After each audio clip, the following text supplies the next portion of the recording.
Well, got another one of them notes in the post again. Review, I'll always know what you did last summer or die.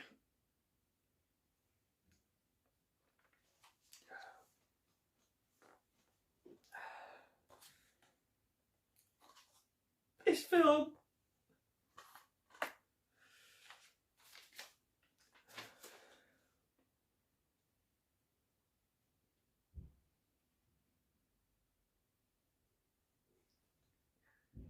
Just fucking kill me.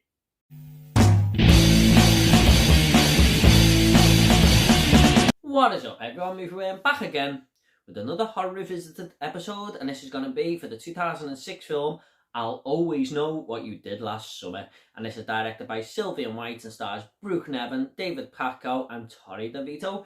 Now, I have reviewed the first two in the franchise already. The link to them reviews will be down below, and because this is a horror revisited episode, I do go into spoilers and a little bit more detail than usual, so that is your heads up right there. First of all, let's just talk about that title. I'll Always Know What You Did Last Summer. Probably my favourite out of all three, to be honest. What's next? I'll Continue to Know What You Did Last Summer? Nah. I'm not going to lie to you. There's going to be a few negatives ahead in this review. However, you have to keep in mind, and I also have to keep in mind, that this was a straight-to-VOD movie. It didn't have the big production value like the first two films or the budget that they had. And I'm not really surprised this went into production hell after that second movie, which wasn't great, let's be honest. But what was served up here wasn't too bad if you're a slasher fan. I mean, I was expecting the worst here, especially from some of the stuff I'd heard. But there are some good points to this movie as well. So let's just get straight into it. Now, I really like the story direction they went with here. This is kind of similar to the first film, but it all involves a prank at a fun fair. And this group of friends are all in on it, but someone does end up falling to their death, but someone knows about it, so comes after this group of friends. You get the gist. However, we're introduced to a new set of characters here, and we're leaving the old characters from the first two films behind, and I do feel like that was needed, to be honest, to freshen things up a bit. Plus, they probably couldn't afford Jennifer Love Hewitt for this one, in all honesty. Now, Amber, the main character, played by Brooke Nevin here, was actually a decent protagonist. I was fearing the worst for the acting here, but no, it was decent enough, and she was done a very good job to lead the film. I latched onto it a little bit. I mean, she's not overly amazing in the role or anything, but for this low-budget film, she done a decent job, I feel.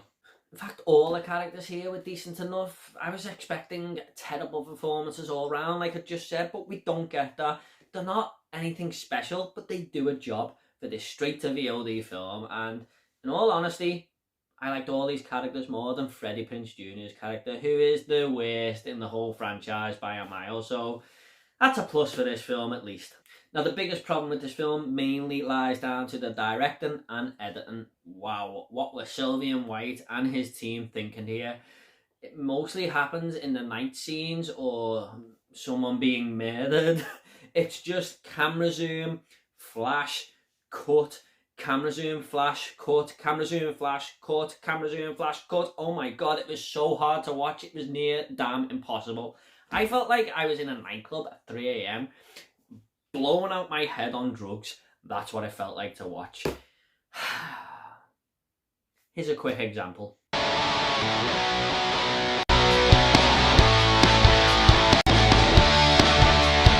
And if that wasn't cool in 2006, neither is the transfer, and it definitely isn't cool to this day.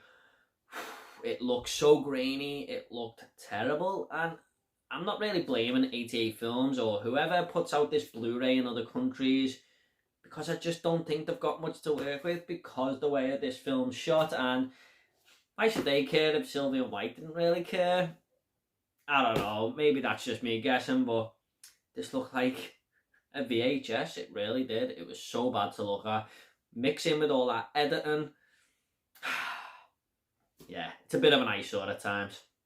Story-wise though, even though it's set up nicely, along come all the horror cliches, which has been a bit of a problem with the whole franchise, even from the first movie, but here, it's no exception. I mean, there's jump scares galore that you can see from a mile away, and you know what else there is?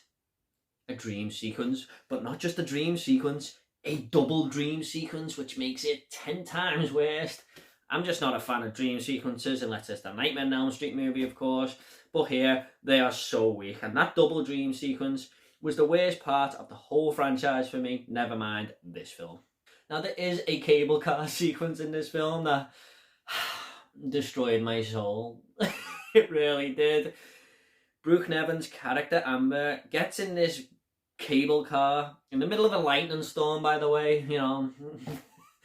And the killer just gets on top of this cable car. Instead of just killing her on top of the platform or going for it then, he waits till the cable car moves, jumps on top, smashes the window, oh, and then vanishes.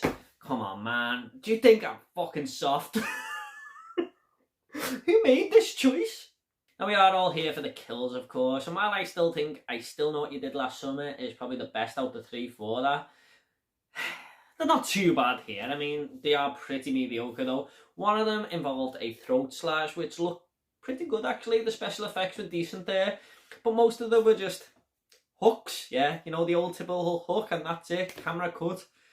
Now, there was one kill they did really try with, and that was, I think he's a cop who is impaled on his forklift, and I've worked with forklifts in the past, they are not sharp. You're going to have a job impaling someone on a forklift, even if you're the fucking Terminator. So I weren't buying that one, I'm afraid. But as far as they go, for slasher fans, you might be satisfied. Now, the third act of this film is where it really does fall apart for me, when the killer is revealed to be Ben Willis from the first 2 films. Why didn't they do something new? Like the Scream movies, you know, a new killer. But no, we'll just go with Ben Willis and make him look like this zombie with all this stupid makeup on. He looked terrible. And by the way, he has red eyes. Yes. Yes. I really like the story direction they went with, like I said. And I just thought it would have been better if they went with a copycat type killer or something like that. But they just make this big urban legend come true. And like I said, all the horror tropes that were in there are definitely here. I mean, they're just getting chased through hallways. They run the killer over. He gets back up.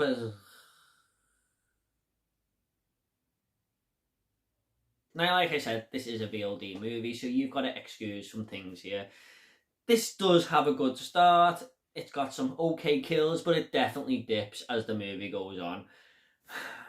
The characters also aren't that bad.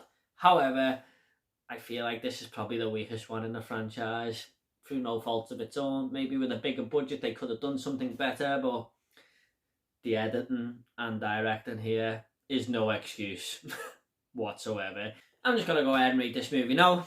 I'm going to give I'll Always Know What You Did Last Summer a 4.5 out of 10.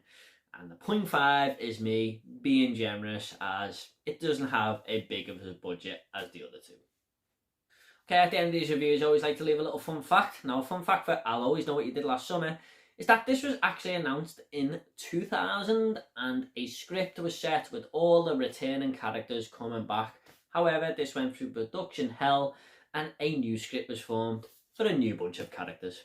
Okay guys, I hope you all enjoyed this review. Don't forget to check out the other first 2 reviews of this franchise and my franchise ranking, which will be coming next. All the links will be in the description.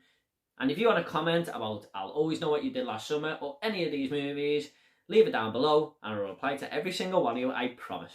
Take it all easy guys. I'll see you all in the next video.